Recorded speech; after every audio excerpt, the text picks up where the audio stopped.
मरहबा collection mall, readymade कपड़ों का भरपूर खजाना। Jeans pant, T shirt, cargo pant, night pant, बच्चे और बच्चियों के लिए अच्छे खूबसूरत और उम्दा ड्रेस। पता याद रखें।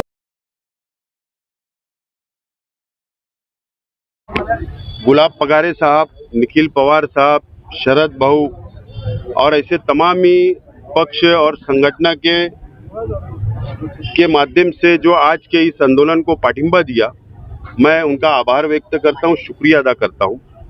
और मीडिया के तमाम ही साथियों का भी शुक्रिया अदा करता हूं कि आप लोगों ने पत्रकार परिषद को अटेंड किया।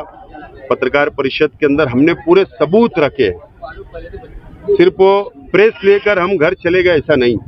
आप लोगों के सामने प्रांत अधिकारी को, जो निवडणूक निर्णय अधिकारी है, जो election officer Malegaon central assembly हल्के के है, उनके पास 42,000 वोट सबूत के तौर पर आप लोगों के सामने दिया गया है, मेमोरेंडम दिया गया है।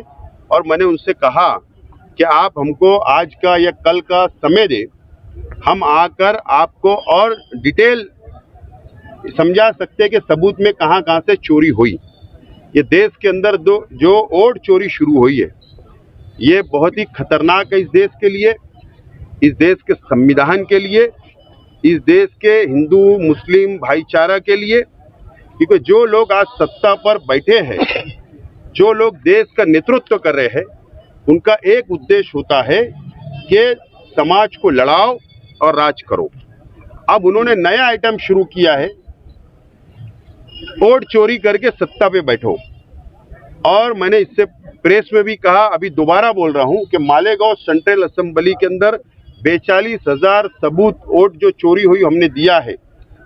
और मालेगांव मध्य के अंदर जो विद्यमान आमदार या जो लोग भी चुनकर आ रहे हैं, वो वोट चोरी के बिना पर आ रहे हैं और उनको भारतीय जनता पार्टी बीजेपी का आशीर्वाद है, शिवसेना का आशीर्वाद है और इसके लिए वो चुनकर आ रहे हैं। लेकिन ठीक है, एक वक्त आता है कि सच्चाई सामने आती है और ये वक्त अब आ चुका है कि सच्चाई अब सामने आ चुकी है और ये लड़ाई अभी हमने शुरू किया है।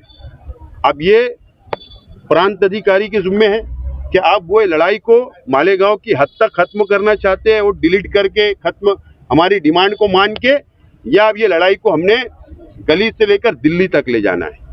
हम मतलब हाई कोर्ट या सुप्रीम कोर्ट में हमको जाना पड़ेगा। ये अब प्रांत अधिकारी साहब के हाथों में है। हम आज हमने निवेदन दे दिया, हम 1-2 दिन इंतजार करेंगे। अगर हमारे अमल नहीं हुआ, अमल नहीं दिखा, तो इससे बड़ा आंदोलन खड़ा किया जाएगा। ये लड़ाई शेख आसिफ की नहीं है, ये लड़ाई इस देश के हर नागरिक के लिए है, इस देश के लिए है, इस देश के संविधान को बचाने के लिए है। मैं तमाम ही पत्रकार साथियों का शुक्रिया अदा करता हूं, कार्यकर्ताओं का शुक्रिया अदा करता हूं। बोगस एमएलए, बोगस वोट तो बोगस एमएलए भी है। एमएलए छोटा है, विषय बहुत बड़ा है। ये देश का विषय है, संविधान का विषय। वोट चोरी में सबसे अहम अगर रोल किसी का होगा तो वो बीएलओ का है, बूथ लेवल ऑफिसर का। तो इस पर सख्त कार्रवाई होना चाहिए, तो ही इसका कुछ नतीजा मिल सकता है। तो इस पर काम करेंगे क्या? मेरा यही मानना है कि वोट चोरी का रास्ता ही बीएलओ खोलते हैं। वोट चोरी का दरवाजे का ताले की चाबी बीएलओ के पास होती है। जनता तो ऑनलाइन सबमिट करती है, ऑनलाइन वोट बढ़ाती है, लेकिन उसको जाकर स्पॉट पर घर जाकर वेरिफिकेशन करना, उसको आइडेंटिफाई करना कि ये वोट सही है या गलत है, ये बीएलओ तय करते हैं। जब तक वो तय नहीं करते, वोट बढ़ती नहीं। तो रास्ता चोरी का बीएलओ ने दिया है और एक लीडर के आशीर्वाद से दिया गया है। बीएलओ के ऊपर मैं तो बोलता हूं कि हमारे जैसे लोग, एक लड़ाई झगड़ा अगर छोटा मोटा हो जाता तो मालेगांव शहर के सरकार प्लानिंग का केस डाल देती है 120B। तो ये तो बड़ी प्लानिंग है, ये तो देश को तोड़ने वाली, संविधान को तोड़ने वाली प्लानिंग है। मैं तो बोलता हूं कि फौजदारी बीएलओ पे कर दो 120B प्लानिंग के तहत, तब सामने घोटाला आ जाएगा। बराबर, ये मेरी डिमांड है, चाहे वो कोई भी समाज, कोई भी धर्म का हो।